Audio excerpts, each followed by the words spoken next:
war completely shifted to what was happening in Washington. But now, tension over peace talks are looming large. Now, Russian President Putin is meeting Abbas Araghchi in Russia.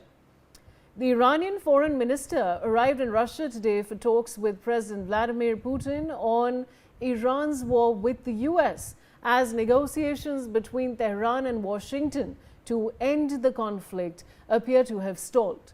Mr. Araghchi's trip follows a weekend of talks in Pakistan and Oman, which have both acted as mediators in the negotiations. So this, of course, viewers, is the latest development that NewsX is getting you when it comes to the US-Iran war. And of course, now the latest is that after the Trump assassination bid, the focus from the US-Iran war has completely shifted to what was happening in Washington.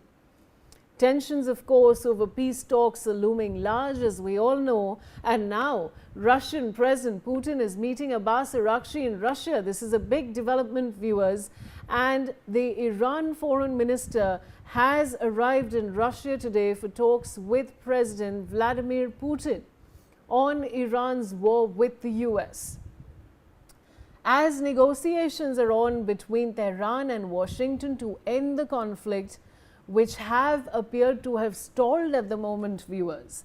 Now, Mr. Araghchi's trip follows a weekend of talks in Pakistan and Oman, and these two countries, viewers, Pakistan and Oman, have of course acted as mediators in these negotiations.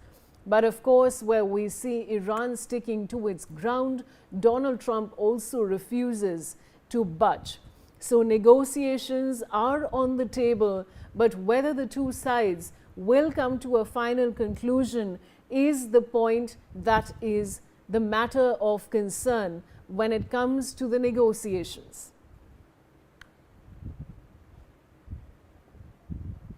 And now, of course, we're going to play out a statement of Abbas Araghchi. Russia. Iran and Russia are strategic partners. They have always supported us. We have always supported Russians, and our cooperation would continue.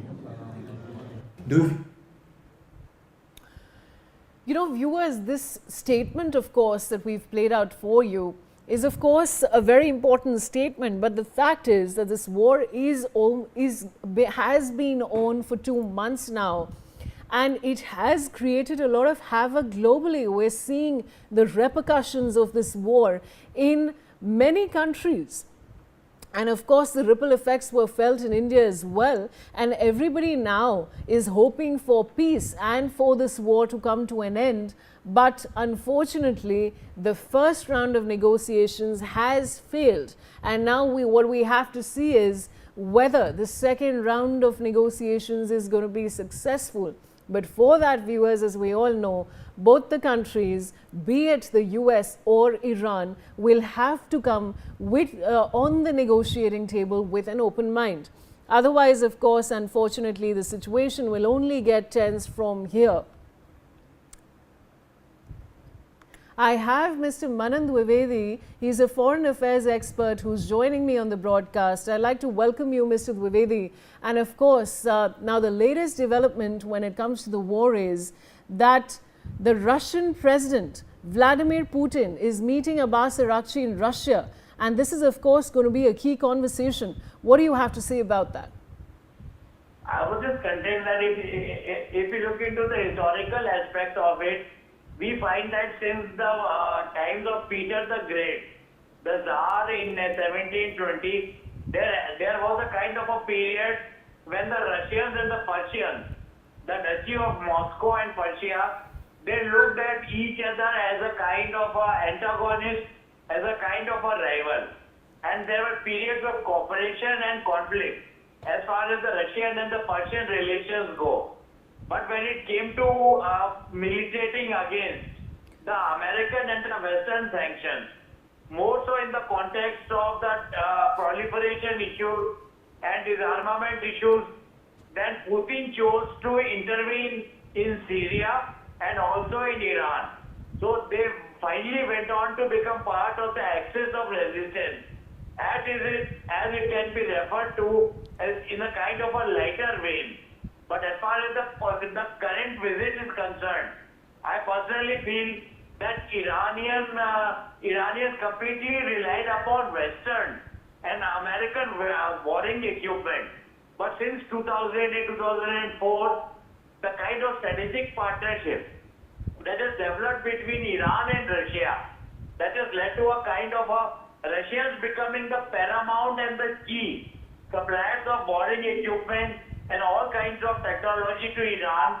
And one important aspect of it is the other quid pro quo. When Iran has been supplying the Russians with their drone technology and also with their drones, as far as the Putin's war against Ukraine is concerned. So I think it's a mixed bag and not much can be read about it.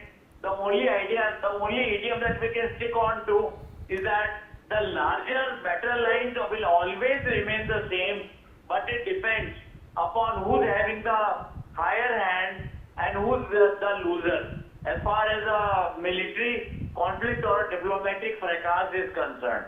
That is how I look at it. I'll come to you, Mr. Dwivedi. Please stay on with me. Now, Iran has reportedly offered the US a new proposal to reopen the Strait of Hormuz and end the war, with nuclear negotiations postponed for a later stage. According to a US official, Iran reportedly offered to ease tensions with the US by proposing to end its control over the Strait of Hormuz without addressing its nuclear program. Iran also demanded that the US lift its blockade of Iranian ports as part of the proposal. Iran's proposal outlines a framework to reopen the Strait of Hormuz and end the war, with nuclear negotiations postponed for a later stage. The proposal focuses on solving the crisis over the strait and the US blockade first. And Mr. Manan Dwivedi, now this, of course, this is a step in a positive direction, but how do you see it panning out going forward? I personally feel that if the warring conditions subside down and some sort of an agreement or a treaty or an understanding is reached between America and Iran, that would be much better for the stability, solidity and the state of peace in the Strait of Hormuz and the entire West Asian region. But I personally feel that, as I have been reiterating in my papers and in my media interviews, that the kind of blockade is considered illegal by the convention, that is the United Nations Convention of Law of Peace, Article 3, I am quoting it verbatim, wherein if the military benefits are not too much, then countries like Iran have to desist from blockading any kind of a universal or a global water passage. And this is where the American argument lies. So if you go by the international law dictum, I think Iran falls in the stage of the culprit, in the categorization of a culprit mode as compared to America. But if we go back in history, if we look at the JFK-induced naval blockade in Cuba, then what we are going to find is that they were also on the verge of a precipice. The world was on the edge of a war, a nuclear Armageddon. But somehow better sense prevailed between Khrushchev and JFK and the XCOM, the war room negotiations in Kremlin. They exchanged a few faxes between them. The journalists like John Skelly of NBC, they also intervened. And finally, an Armageddon or a complete destructive potential of a nuclear war was averted. So I personally feel, looking back at history and looking at Mr. Dwivedi, I'm getting a breaking input. I'll come back to you. Now, despite Iran's recent appeal and all the to and fro in the past few days, the Strait of Hormuz is still closed. According to data from shipping analytics firm Kepler, it can be seen that only 4 vessels passed through the Strait of Hormuz yesterday, indicating that this strategic waterway is still closed at the will of Iran. Mr. Dwivedi, what would you like to say on this development? I personally feel that there is going to be a kind of a skirmish here and there, because neither America and Iran, being a rogue nation state actor, which falls much in the categorization of a non-state actor, is going to create trouble. First of all, the laying of mines and the way Americans are studying to deploy their drone minesweepers and other technical minesweepers to let the ships go through Hormuz. That is also creating some sort of a quandary. But you know, if you look at the international law, there cannot be a quid pro quo, because it sounds like a kind of strategic and military and trade blackmail by the Khomeini regime, wherein they are contending that if they are not given a peace, if they are not let at peace, then they are going to blockade the Strait of Hormuz, which critically carries 20% of the energy requirement of the entire world, going all the way to the Asiatic space. This is one part of it, and I personally feel that President Trump is also terroristic, because earlier on America had asked... Mr. Dwivedi, I'll just have to interrupt you, getting a Starmer. breaking input. I'll come back to you now. UK PM Starmer is set to hold an emergency meeting on the economic implication of the war. This is called a COBRA meeting with representatives of the Bank of England. And this, Mr. Dwivedi, of course, is a big development that NewsX is sharing with its viewers. What would you like to say on it?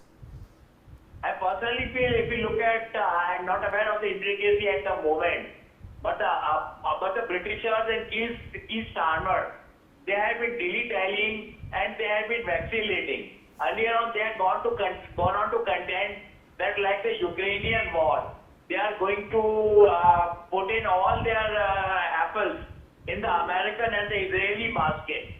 But you know, when the Trump went on to when Rutte, the head of NATO, when he visited White House, at that point of the time, the NATO also refused indirectly to help the Americans cleanse or to remove the blockade over the Strait of Hormuz. But Keir Starmer once again came back, and they went on to contend that the Americans, the help that they are expecting, would be given by the Mr. Britishers. Dwivedi, we're short on time, but thank you so much for joining me.